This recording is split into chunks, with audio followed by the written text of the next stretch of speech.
It feels like we're more fragmented than ever, right? We're all in our own little bubbles. But what if the key to bringing us all a bit closer wasn't some new app or technology, but something much older?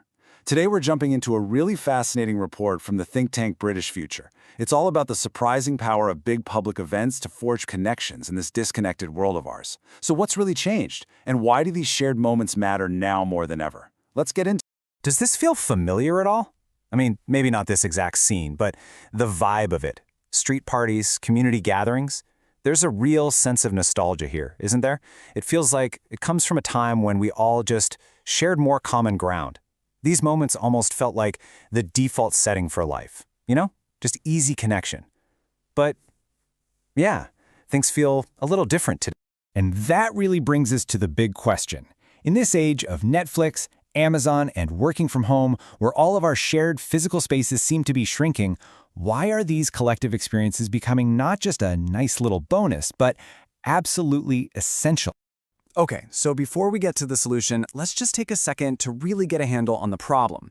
There's this feeling that a lot of us have, that our communities are becoming more atomized, that the ties that used to bind us together are starting to fray. I mean, just think about it. A few decades back, what we watched, what we read, what we listened to, it was all much more shared. You watched one of 3 TV channels, and then you'd all talk about it at work the next day. Now, our digital lives are so personalized that you and your next-door neighbor could be living in completely different cultural universes. But here's where it starts to get really interesting. The report argues that these huge events, we're talking everything from royal jubilees to big sporting tournaments, they offer a powerful and maybe sometimes overlooked fix for this division. It's a surprisingly simple idea for such a complicated problem. And the scale we're talking about is just massive. To give you some perspective, an estimated 23 million people, that's 43% of adults in the UK, took part in the Queen's Platinum Jubilee. I mean, that kind of reach is basically unheard of in today's fragmented world, and that creates a really unique opportunity for a genuinely shared experience. But here's the crucial thing. Just getting a bunch of people together in one place, well, that isn't quite enough. It's the type of connection that really matters. The report brings up 2 key ideas that help us understand this: bonding and bridging. Let's break those down. Okay, so the report makes this really important distinction. On the one hand, you've got bonding. That's, strengthening ties with people who are already in your circle, people who are like you. It's important for sure, but sometimes it can accidentally make those us and them divides even stronger. But then you've got bridging, and this is the real game changer. This is about forming connections with people who are different from you. And that is where stereotypes start to fall apart and real empathy gets built.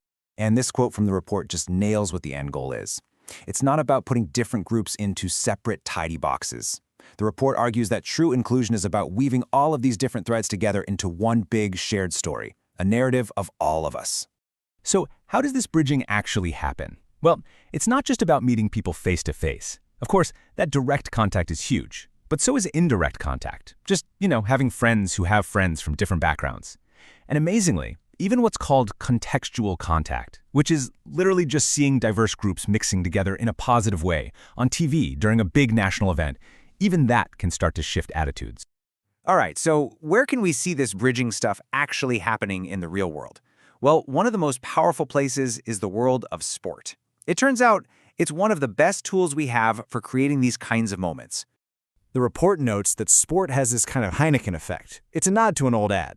Basically, it reaches the parts of society that other things just can't. For millions of people, their national team is one of the only things that can create this powerful, shared identity that just slices right across all the usual political and social divides. But that sense of belonging can be really fragile. This quote from the footballer Mesut Ozil is just so powerful. It shows how conditional that feeling of inclusion can be for athletes from minority backgrounds. It really highlights that the stakes are incredibly high, and you can't have a sense of belonging that only shows up when you win. So how do you get it right? Well, the report points to this amazing success story from Northern Ireland. The country once had these deep sectarian divides that would spill right out into the football stadiums. Here's how they managed to turn it all around. So instead of just wagging a finger and telling fans what not to do, the Football for All campaign focused on building something totally new and positive. They brought in new songs full of self-deprecating humor, like We're Not Brazil, We're Northern Ireland, and this is the crucial part. They gave the supporters themselves real ownership over creating this new inclusive fan culture, which became known as the Green and White Army. And did it work? Oh yeah. A 2015 study found that a staggering 84% of people felt that community relations in Northern Irish sport had improved over the last decade. It's a huge testament to the power of being really intentional about building these bridges. And this whole idea of being intentional, it goes way beyond the sports field. It's about how we consciously decide to shape our shared national story through the events we choose to celebrate and the symbols we choose to lift up.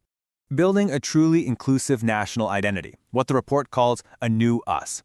It doesn't mean you have to erase old stories. It means weaving new ones into the fabric of the nation. It means understanding that the story of the Windrush generation, seen in this monument, and the story of remembrance, symbolized by poppies, they're not separate histories competing with each other. They are both essential parts of a single shared British story. So the potential here is pretty clear, but actually creating these powerful moments of connection, it doesn't just happen by accident. It takes really careful planning, and you have to have a clear-eyed view of the challenges. Because, these opportunities are fragile. An event can totally fail to connect with people. Or, worse, it can actually become a source of more division instead of unity. The report points out a few key risks. For one, an event might just fail to capture the public's imagination at all. Or it could get hijacked by all the polarizing culture war debates. Maybe the cost to participate is too high, and it prices out people from lower-income families. Or it could just be a big flash in the pan with no real lasting impact. But the good news is, there are some really concrete opportunities coming up where we can actually apply all these lessons. From huge cultural moments like Eurovision, to major sports tournaments, to important national anniversaries, the calendar is full of these moments that we can choose to seize. I mean, take the UK hosting Eurovision on behalf of Ukraine. Nobody planned that years in advance, right? But it became this huge, unexpected opportunity to create a massive moment of welcome and solidarity. It's a perfect example of that bridging in action. It connected British hosts with the thousands of Ukrainians they'd welcomed into their communities, and it just goes to show how even unplanned events can be incredibly powerful. So here's the bottom line. These big events, they can give us a really powerful glimpse of what a more united, more empathetic society could actually look like. They can be a model for how to build bridges, but they're just moments. The real work and the real question for all of us is